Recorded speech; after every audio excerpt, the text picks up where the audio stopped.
Yes, you've also been told the truth about certain things, but they've been blown out of proportion, and you've been lied to. And, unless you are consuming news from every valid, quote unquote valid, and also quote unquote questionable source, you are missing facts, and you are missing context. So the Lord will not hold you accountable if you are obeying the law of the land that you live in. So how does this relate to Return of the King? You owe your allegiance to the rightful king of Gondor, which, let's say for this is Jesus Christ. But Aragorn actually goes through the realms of the dead and shows them. In the book, it's a banner, but in the movie, it was smart of them to say reforge the sword, and that's all you need. So he holds out Isildur's reforged sword and says, you took an oath to defend Gondor, you broke that oath, and now I call upon you to defend Gondor, and if you do it, I will consider your oath fulfilled, and you will be at peace. All right, and that goes for the living and the dead. We've made oaths, we've made covenants. Don't. And then the other thing from Return of the King, and a little bit the Two Towers, Frodo and Sam make Gollum swear on the precious, on the ring, that he will do everything in his power to help Frodo. And he obviously, of course, breaks that ring. And they say the ring is tricky. It will hold you to your promise. There are powers at work in this world. If you swear oaths and covenants and allegiances in this world, you are not at liberty to break them without consequences. There's a lot of, the church can't be rabidly anti-communist now, because even though it was back in the day, because we have a lot of members living in communist regimes, and they have been asked to uphold the law of the land. The church can't, the brethren can't give the kind of talks they used to give back when most of the members of the church lived in the U.S. and Canada, and there were clear-cut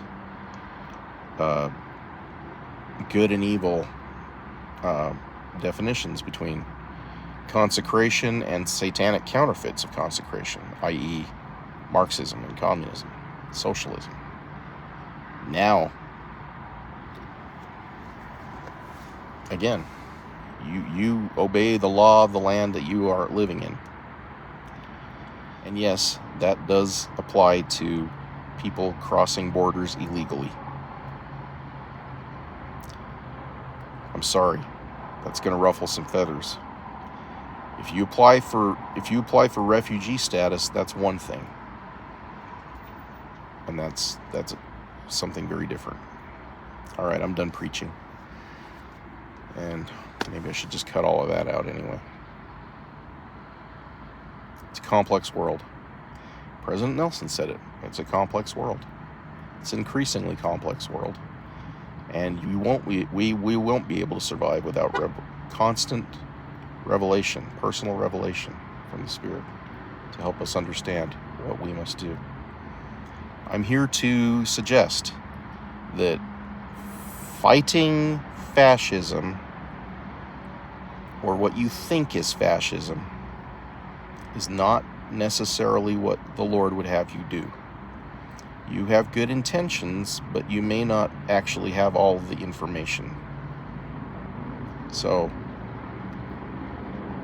bottom line, we're gonna hear a lot about this. We're gonna hear a lot about oaths and allegiances and obeying in the 12th article of faith.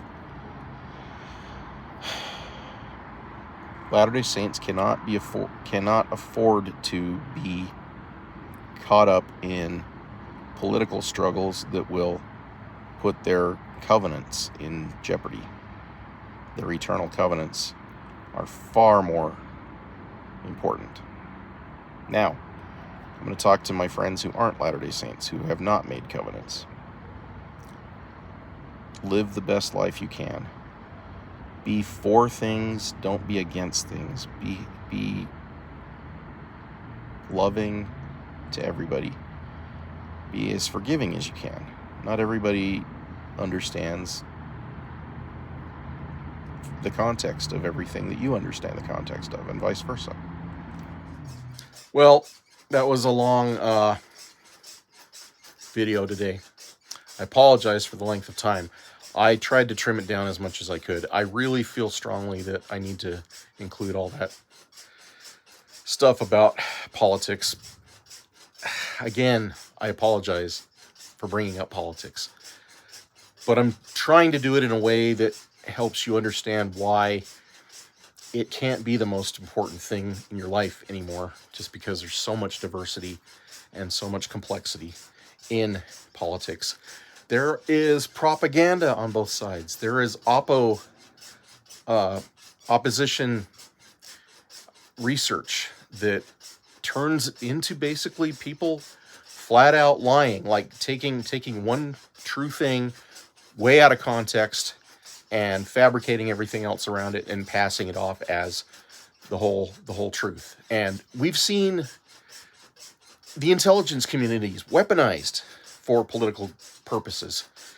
And, you know, we are living in, frankly, very dangerous times for everybody. But if we as Latter-day Saints and as people of goodwill and of good intent, of every creed, will be as wise as serpents and as harmless as doves, we will get through this, and it'll be awesome. So just don't take everything with a grain of salt. That's all I'm asking. Just take everything with a grain of salt. Don't be so hasty. Don't be in a rush to storm to the barricades and revolt. All right? Take a minute. Take a breath. Check in with yourself. Check in with your life. And always ask yourself, is this the hill I'm willing to die on? Because sometimes people can lather you up into feeling like this is the hill you want to die on, and it's not. It really isn't. There's so many more important things for us to be focused on. All right?